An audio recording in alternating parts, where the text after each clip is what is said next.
ఇప్పుడు కొత్తగా నూతనంగా భారతీయ జనతా పార్టీలో చేరిన మాజీ ఎమ్మెల్యే గోల బాలరాజు గారిని మీడియాను ఉద్దేశించి మాట్లాడాల్సిందిగా కోరుతున్నాను.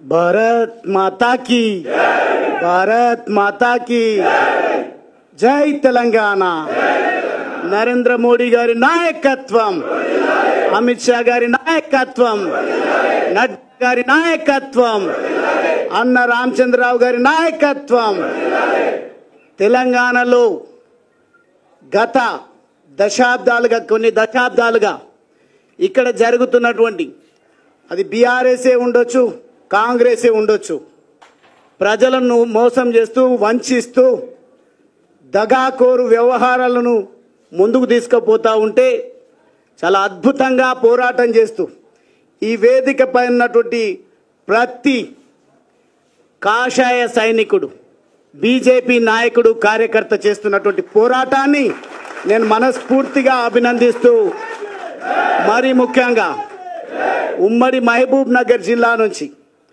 పెద్దలు ఆచారి గారు వెంకటేశ్వర రెడ్డి గారు అదేవిధంగా సుధాకర్ రావు కొల్లాపూర్ గారు అన్న రాజిరెడ్డి గారు కూడా ఈరోజు ఈ కార్యక్రమానికి రావడం జరిగింది.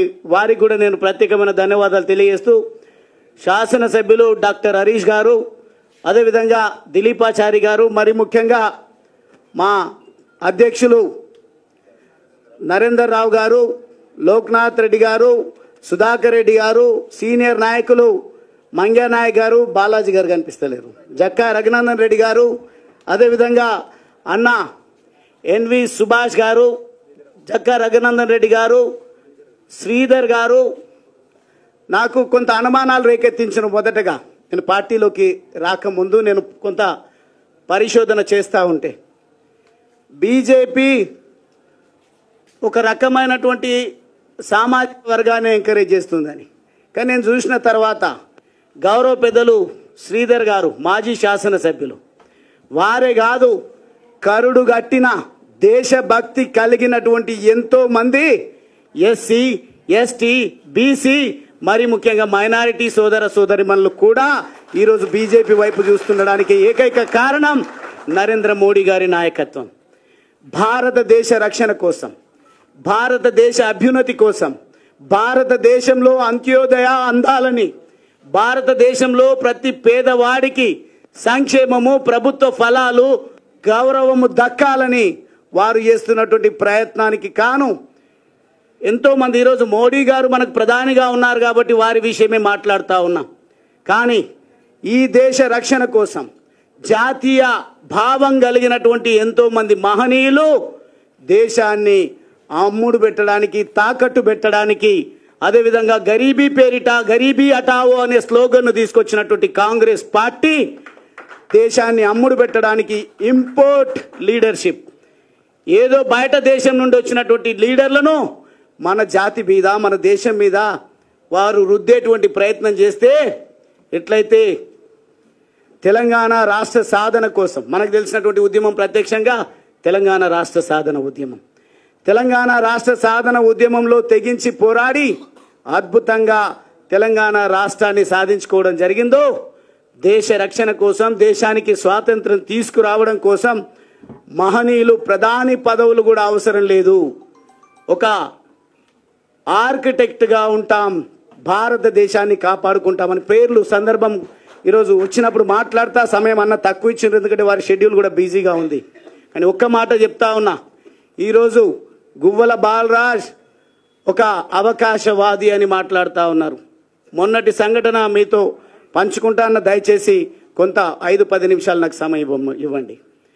యువకులు ఉద్యమంలో చేరినప్పుడు యువకులు యువతులు మేధావులు జర్నలిస్టులు అదేవిధంగా తెలంగాణలో ప్రతి ఒక్కరూ తెలంగాణ రాష్ట్ర సాధన ఉద్యమంలో జేఏసీలుగా ఏర్పడి వివిధ పద్ధతుల్లో కుల సంఘాలు ప్రజా సంఘాలు ప్రతి ఒక్కరు కూడా తెలంగాణ ఉద్యమం చేస్తూ ఉంటే నేను మీలాగా విద్యార్థి సంఘమో లేదంటే ప్రజా సంఘాల్లోనో కుల సంఘాల్లోనో పని చేసిన అనుభవం లేదు కాబట్టి ఎప్పుడు కూడా నేను విద్యార్థి నాయకుడిగా పని చేయలేదు. కాబట్టి నాకు ప్రధానంగా కనిపించింది టీఆర్ఎస్ పార్టీ. టీఆర్ఎస్ పార్టీలోకి ఎవరో చేరమని నన్ను ప్రోత్సహించలేదు. నాకున్నటువంటి లక్ష్యం చదువుకున్న యువకుడిగా ఒకవేళ ప్రజాసేవ చేయాల్సే వస్తే నేను ఒక ఆంటర్ప్రీనర్, ఒక వ్యాపారవేత్తగా ఉన్నా, చదువుతో పాటు వ్యాపారాన్ని నిర్మించుకొని ఏదో నా జీవనాన్ని నేను కొనసాగిస్తూ ఉన్నా. కానీ నేను నా అనుభవంలోకి వచ్చింది ఏంది అనంటే, ఎంత పారిశ్రామికవేత్తగా ఎదిగినా నా అణగారిన వర్గాలకు, నా అంటే డైరెక్ట్గా నా పైన ముద్ర వేసేది దళితుల గురించి మాట్లాడుతున్నాడు గువ్వల బాలరాజ్ అని బీఆర్ఎస్ పార్టీ ఎప్పుడైనా అవకాశం ఇవ్వాలి మాట్లాడడానికి అంటే దళితుల అంశాల విన్నే మాట్లాడాలి.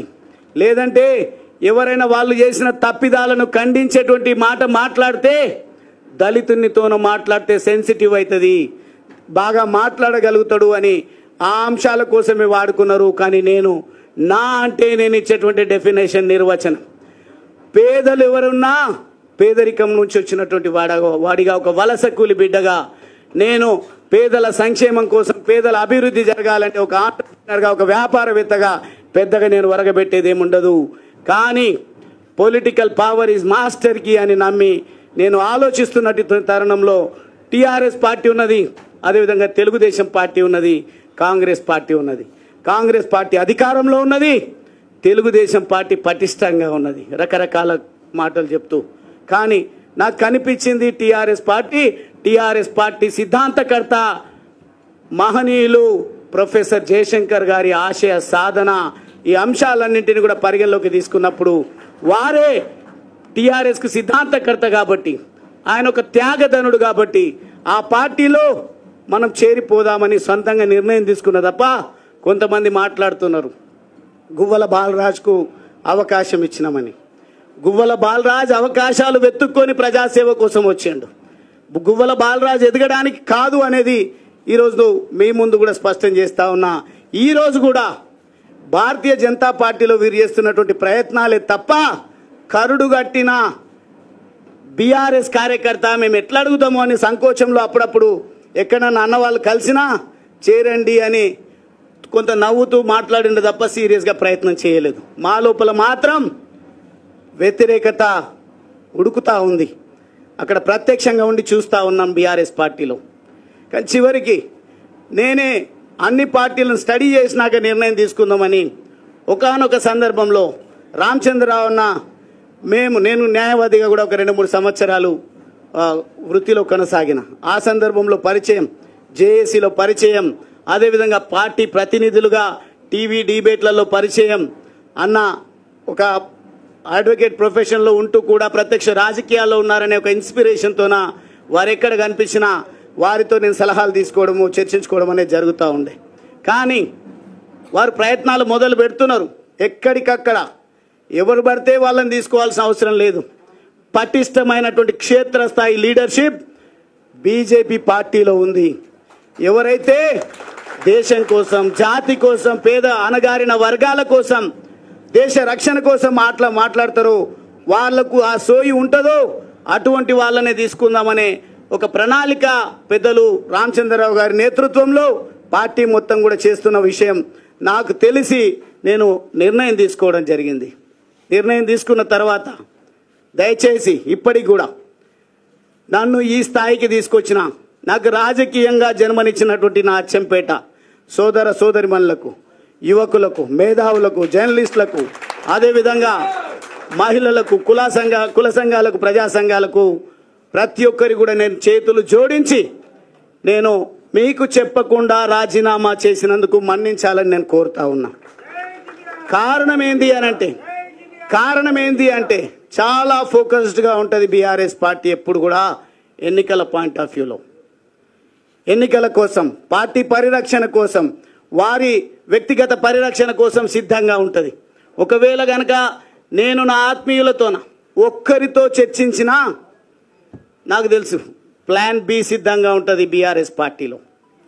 ఏ రకంగా క్యారెక్టర్ అసాసినేట్ చేయాలి, ఏ రకంగా పార్టీ నుంచి పొగబెట్టి పంపించాలి, ఏ రకంగా ఒక మచ్చ వేసి ముద్ర వేసి పంపించాలని ఒక కుట్ర జరుగుతుందని మాత్రమే నేను మీకు చెప్పకుండా రావడం జరిగింది, రాజీనామా చేయడం జరిగింది.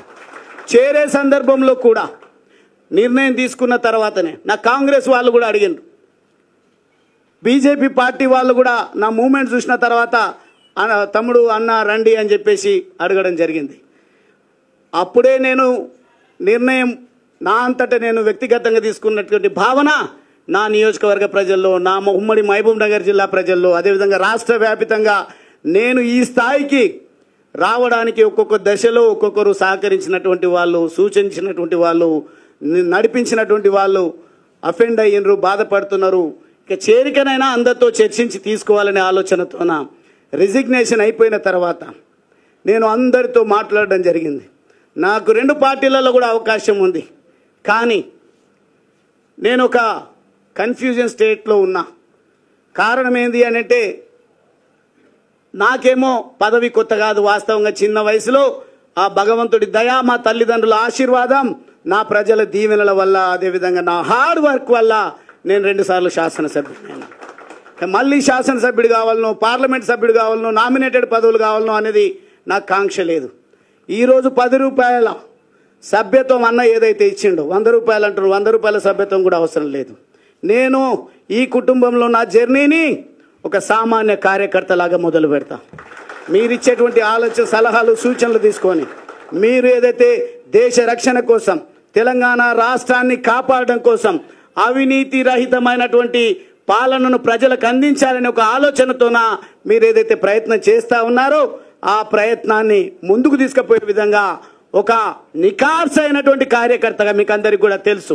20 సంవత్సరాలు, దాదాపుగా 2 దశాబ్దాల పాటుగా నేను బీఆర్ఎస్ పార్టీలో పనిచేసిన, ప్రభుత్వ విప్పుగా కూడా పనిచేసిన, చాలా ఇంపార్టెంట్ టాస్క్స్ ఏవి ఇచ్చినా కానీ ఒక నిబద్ధత కలిగినటువంటి కార్యకర్తగా నేను అక్కడ పనిచేసి మెప్పు పొందడం జరిగింది. అందుకే మొన్న అచ్చంపేటకు వచ్చి పెద్ద పెద్ద నాయకులు రావాలనుకున్నారంట. వెళ్ళినట్టయితే ఇటు సామాన్యుడు కాడు, మంచిగా ఉన్నంత వరకు మంచిగా ఉంటాడు. మేమన్నా అనరానిది అంటే ఖచ్చితంగా మమ్మల్ని వేటాడుతాడు, వెంటాడుతాడు అనే భయంతోన పెద్ద లీడర్లమని ఎవరైతే ఉన్నారో వాళ్ళు రాకుండా మా జిల్లాలో ఒక ఆయన పెద్ద నాయకుడు ఉన్నాడు. 2004లో పోటీ చేస్తే 6,000 ఓట్లు ఏమి వచ్చినాయి. మీకు ఎన్ని వచ్చినాయి మొదటిసారి ఫోన్ చేస్తే పోటీ చేసే దాకరన్నా? 15,000. ఆయన ఒక రకంగా చెప్తే ఒక బ్యూరోక్రాట్ పదవిలో ఉన్నారు, చైర్మన్గా ఒక డిపార్ట్మెంట్లో పనిచేసిండ్రు. ఈ జాతీయవాదం నచ్చి అక్కడ కోన్ పూస్తా కొల్లాపూర్ అన్నప్పుడు, కొల్లాపూర్ దేశ రక్షణ కావాలని కోరుకుంటుంది కాబట్టి నేను అక్కడ వెళ్ళి పోటీ చేస్తా అంటే వారికి మొదటిసారి 15,000, రెండవసారి కూడా అద్భుతమైనటువంటి 30,000. రాబోయేది ఒక్కొక్క నియోజకవర్గంలో 1,00,000 ఓట్లు రాబోతా ఉన్నాయి. ఆ రోజు 6,000 ఓట్లు వచ్చిన వాళ్ళు 2014లో ఓడిపోయిన ఆయన ప్లానింగ్ బోర్డు వైస్ చైర్మన్ అయ్యిండు. తర్వాత మొదటిసారి గెలిచినబడి మంత్రి అయ్యిండు. దళితుని ముఖ్యమంత్రి చేస్తా అన్నప్పుడు నాకు ఆస్పిరేషన్ లేదు, కానీ తెలంగాణ రాష్ట్ర సాధన ఉద్యమంలో కేసీఆర్ గారు పనిచేసిండ్రు. అన్ని పార్టీలను ఏకం చేసే ప్రయత్నం చేసిండ్రు. ఎవరి వల్ల వచ్చింది, ఏమొచ్చింది, ఒకవేళ చర్చ సమగ్రంగా జరిపితే తప్పకుండా విలువలతో చర్చించుకుందాం. మా వల్లనే తెలంగాణ వచ్చిందంటే తెలంగాణ ఎవరి వల్ల వచ్చిందో చర్చను విస్తృతంగా ప్రజల్లోకి తీసుకువెళ్ళడానికి నేను సిద్ధంగా ఉన్నా. తెలంగాణ రాష్ట్ర సమితిలో చేరిన తర్వాత, నేను ఎమ్మెల్యేగా నాకు అచ్చంపేట నుంచి టికెట్ ప్రకటించిన తర్వాత ఆల్ ఆఫ్ ఎ సడన్ నేనేం నేరం చేసినో తెలియదు, నేనేం పాపం చేసినో తెలియదు. అచ్చంపేటలో మొదటిసారిగా నిలబడబోతా ఉన్నాడు ఒక నికార్సైన యువకుడు, ఎవరి పొత్తు లేకుండా గెలిచొస్తాడు అని లక్షల సార్లు కేసీఆర్ గారు చెప్పిండ్రు. కానీ రెండు రోజులకే నాకు ఎంపీ టికెట్ ఇచ్చిండ్రు. మరి నేను ఒక్క మాట కూడా మాట్లాడలేదు. కారణం ఏంటంటే ఆశయం ఎమ్మెల్యే కావాలని ఉన్నది ముందు నాకు, ఎందుకంటే political power is master key అని. కానీ వాతావరణం మాత్రం తెలంగాణ రాష్ట్ర ప్రజలు తెలంగాణ రాష్ట్రాన్ని కోరుకుంటున్నారని, తెలంగాణ రాష్ట్రం రావాలంటే పార్లమెంటులో బిల్లు పెట్టాలి, గర్జించాల్సింది పార్లమెంటులో అని నన్ను కొన్ని రెచ్చగొట్టే మాటలా, ప్రోత్సహించే మాటలా నాకు తెలియదు. కానీ వాటన్నిటికీ ఏం టెంప్ట్ కాలేదు. నేను ఏ అవకాశం ఇచ్చినా ఇవ్వకపోయినా నేను సిద్ధంగా ఒక కార్యకర్తలాగా తెలంగాణ రాష్ట్ర సాధన కోసం పనిచేస్తా అని చెప్పి నేను ఎంపీగా పోటీ చేస్తే కేసీఆర్ గారు మహబూబ్ నగర్ నుంచి పోటీ చేసిండ్రు. నా దగ్గరికి ఒక్క ఇన్ఛార్జ్ కూడా రాలేదు. నా దగ్గర నాగర్ కర్నూల్ పార్లమెంటు పరిధిలో 7 అసెంబ్లీ సెగ్మెంట్స్ ఉంటే ఒక్క సెగ్మెంట్లో కూడా కారు గుర్తు పైన ఎమ్మెల్యే అభ్యర్థిని నిలబెట్టలేదు. కానీ ప్రజల లోపల ఉన్నటువంటి ప్రగాఢమైనటువంటి కోరిక తెలంగాణ రాష్ట్రం రావాలి, ఒక యువకుడు వచ్చిండు, చదువుకున్న యువకుడు వచ్చిండని ఓట్లు వేద్దామని అంటే 3,80,000 పైచిలకు ఓట్లను 2009లో నేను సాధించడం జరిగింది. కొంచెం ఇట్లా ఆర్గనైజ్డ్గా గువ్వల బాలరాజు వస్తున్నాడు అంటేనే ఇక్కడ ఉన్నటువంటి పెద్దలందరూ కూడా వచ్చింది. ఇది మంచి శుభ పరిణామం. పని చేసేటువంటి యువకుడు వచ్చిండు అని చెప్పేసి సంతోషంగా వచ్చింది. కానీ ఎంపీ పార్లమెంటులో అడుగుపెట్టే ఆస్కారం ఉన్నా కేసీఆర్ గారి దగ్గర మొత్తం కూడా దేశాన్ని కాపాడాలంటే మోడీ గారు బలగాలను మోహరిస్తూ ఎవని ఊహకందని విధంగా ఆటంకవాదులను, ఉగ్రవాదుల స్థావరాలను ఏ రకంగా సింధూర్ పేరిట, ఆపరేషన్ సింధూర్ పేరిట హంతమొందించిండో ఆ రకంగా చేయాల్సినటువంటి అవసరం ఉండే నా దగ్గర కూడా అది చేయలేదు. కానీ మహబూబ్ నగర్ పార్లమెంటులో మాత్రం నా university, Osmania university, Kakatiya university, అదేవిధంగా రకరకాల సంఘాలను అక్కడికి తీసుకెళ్లి గెలుపొందిండు. గెలుపు నాదే అని క్లెయిమ్ చేసుకున్నా ప్రజలు ఏమనలేదు. కానీ అదే పని నాతో కొంత ఒక 10% కూడా నాగర్ కర్నూల్లో ఎఫర్ట్ పెట్టి ఉంటే 31 సంవత్సరాల వయసులోనే పార్లమెంటులో అడుగుపెట్టే అవకాశం ఉన్నది. కానీ బాధపడకుండా పని చేసుకుంటూ పోతే 2014 ఎన్నికలు వస్తే మళ్ళా కూడా పెద్దలు రాములు గారు ఒక పార్టీలో మంచి నిబద్ధతతో పనిచేస్తున్నారు.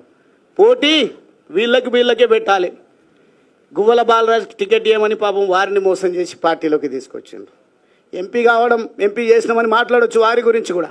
వారికి క్రెడిబిలిటీ లేకుండా, నాకు క్రెడిబిలిటీ లేకుండా మేము ప్రజా జీవితంలో కొనసాగడం లేదు. మాకు ఎంతో కొంత క్రెడిబిలిటీ ఉంది, హార్డ్ వర్క్ చేసే స్వభావం ఉంది.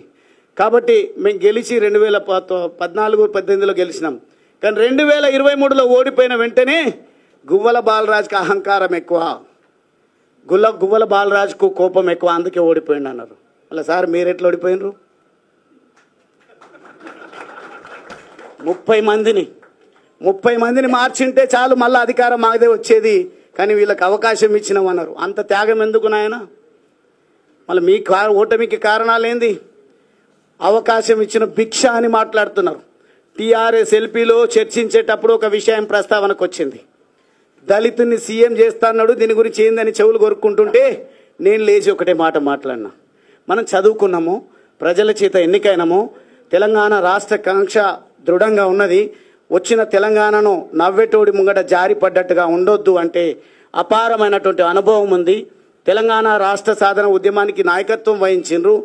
కేసీఆర్ గారు ఎన్నికల బహిరంగ సభల్లో ఎక్కడ కూడా ప్రస్తావన అదే వారు చేసినటువంటి మేనిఫెస్టోలో లేదు, లేదంటే ప్రసంగాల్లో ఎన్నికల టైంలో లేదు, మిగతా సందర్భాల్లో అది వేరు మాట. అయినప్పటికీ మనమందరం ఏకగ్రీవంగా టీఆర్ఎస్ ఎల్పీలో నిర్ణయం తీసుకొని కేసీఆర్ గారిని ముఖ్యమంత్రి చేద్దామన్నాం. మళ్ళీ మేము అనొచ్చా ముఖ్యమంత్రి గారికి వేసింది భిక్ష మాది అని? ఎమ్మెల్యే పదవి ప్రజలు ఓట్లేస్తే వచ్చింది మాకు. కానీ నిబద్ధత కలిగిన నికార్సైనటువంటి నాయకులం కాబట్టి ముఖ్యమంత్రిగా కేసీఆర్ గారిని నియమించుకున్నాం. పార్టీ మారంగానే దాడి చేస్తున్నారు. ఎంపీగా నిలబడ్డప్పుడేమో ఒక్క ఇన్ఛార్జ్ లేరు. గువ్వల బాలరాజు పార్టీ మారుతున్నాడు అని తెలిసిన వెంటనే మొత్తం మోహరించారు వాళ్ళకు ఉన్నటువంటి పనికి రాని బలగాలను. వాళ్ళు వచ్చి మాట్లాడుతున్నారు, ఆపత్కాలంలో ఎంబడి ఉండాలి. ఆయన చాలా గొప్ప పని చేసి వచ్చిండు ఒక ఆయన మాట్లాడుతున్న ఆపత్కాలంలో కేసీఆర్ గారిని కాపాడుకోవాలి. నేను కాపాడదలుచుకున్నది, నేను త్యాగం చేయదలుచుకున్నది నా పేద వర్గాల కోసం. నా పేద వర్గాలను ఎవరైతే కాపాడుతారో వాళ్ళకు జతగట్టి నా జీవిత కాలం పనిచేయాలని నిర్ధారించుకొని వచ్చిన ఒక ఆషామాషి నిర్ణయం కాదు బీజేపీలోకి రావడానికి. అది నా సొంత నిర్ణయం కాదు. ప్రజల ఆలోచనలు చాలా దృఢంగా ఉన్నాయి. ప్రజలందరూ కూడా మోడీ గారి నాయకత్వాన్ని విశ్వసిస్తూ ఉన్నారు. మోడీ గారు యుద్ధం చేసి యుద్ధం ఎందుకు ఎట్లా ముగించిందో తెలియకుండా యుద్ధాన్ని మధ్యలోనే వదిలేసింది అంటున్నారు.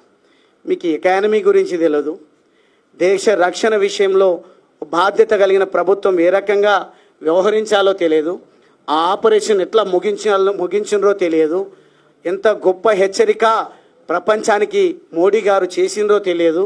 కానీ ఆపరేషన్ సింధూర్ విఫలమైందని విఫల మాటలు, విఫల ప్రయత్నాలు, మాకేమైనా ప్రజలు ఓట్లేస్తారనే పద్ధతిలోన డైరెక్ట్గా మోడీ గారిని ఎక్కుపెట్టి మాట్లాడుతున్నారు. మీ స్థాయి అది కాదు. వాస్తవంగా ఈరోజు నేను కొన్ని విమర్శలు నా పైన చేస్తే నేను కూడా చేయడం జరిగింది.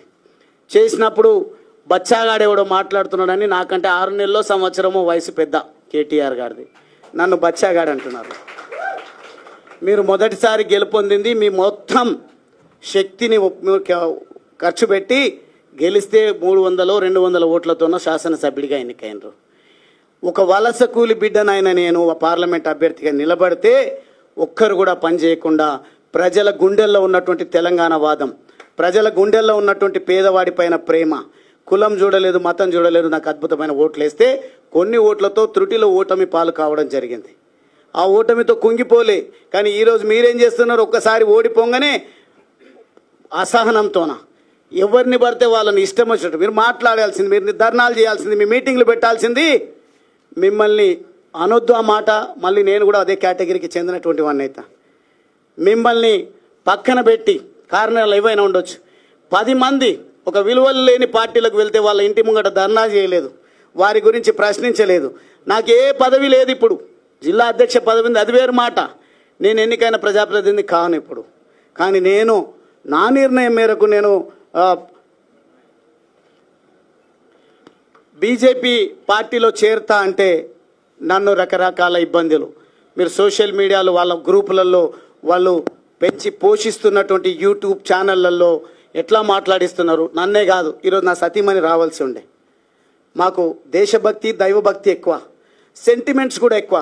నేను ఏ ప్రయత్నం చేసినా నా ప్రయత్నంలో విజయం సాధించాలి నా భర్త అని మా తల్లిదండ్రులు ఆశీర్వదించి పంపిస్తే నా సతీమణికి తోడుగా వస్తుంది నా ఎంబడి.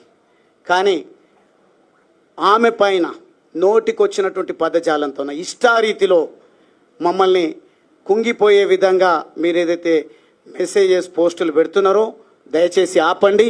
ఆపకపోతే చట్టపరంగా చట్టం తన పని తాను చేసుకు వెళ్ళే విధంగా మేము కోర్టులను సంప్రదిస్తాం, రకరకాల వేదికలను సంప్రదిస్తాం. వినకపోతే ఇక్కడున్నటువంటి దమ్మున్నటువంటి కార్యకర్తలు, నాయకులు, నా అక్కా చెల్లెల అండతో మీకు ఏ రకంగా బుద్ధి చెప్పాలో చెప్తామని ఈ సందర్భంగా తెలియజేస్తూ, నా చేరిక విషయం కానీ నా పార్టీ మార్పు విషయం కానీ దయచేసి పెద్దగా మాట్లాడాల్సిన అవసరం లేదు మీకు.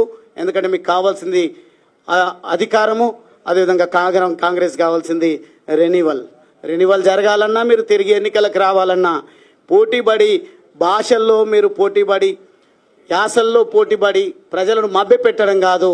కేసీఆర్ గారు చెప్పిన మాట, గెలవాల్సింది మీరు, మీ నాన్న, లేకుంటే ఇంకొకరు కాదు. గెలవాల్సింది పెద్దలు కేసీఆర్ గారు చెప్పినట్టుగా ప్రజలు గెలవాలి. రాజకీయాల్లో పార్టీల గెలుపు ముఖ్యం కాదు. ఎవరైనా గెలవని, గెలిచిన వాళ్ళ బాధ్యత ప్రజలకు ఇచ్చినటువంటి హామీలను నెరవేర్చడం.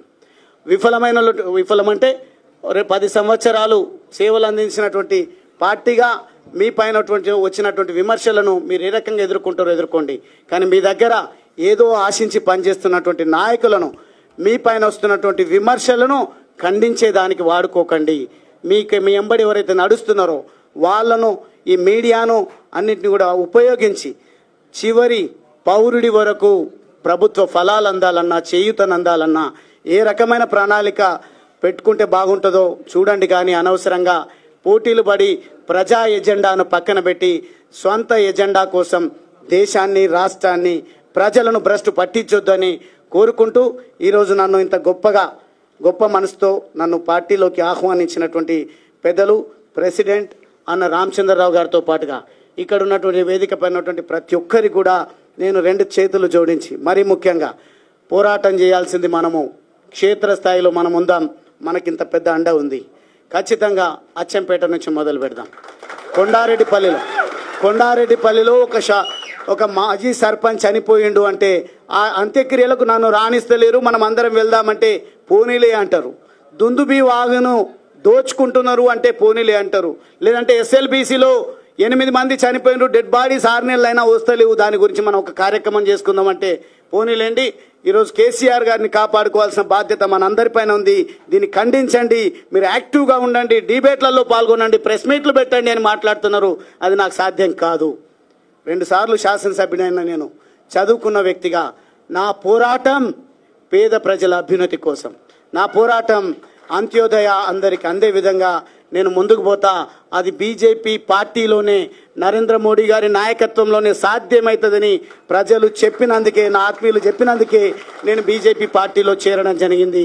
ఇదేదో ఆషామాషిగా ఒకరోజు అవకాశాలు రాకపోతే వచ్చింది. నాకు 4 సార్లు మంచి అవకాశం ఇచ్చిండ్రు, పర్వాలేదు, అది మీ మెహర్బానే అనుకుందాం. పోని నేను ఎంత ప్రయత్నం చేస్తే, నేను ఎంత ప్రజల్లో ఉంటే నాకు అవకాశం ఇచ్చిండ్రో నాకు తెలుసు, నా అచ్చంపేట ప్రజలకు తెలుసు, నా ఉమ్మడి మహబూబ్ నగర్ జిల్లా ప్రజలకు తెలుసు.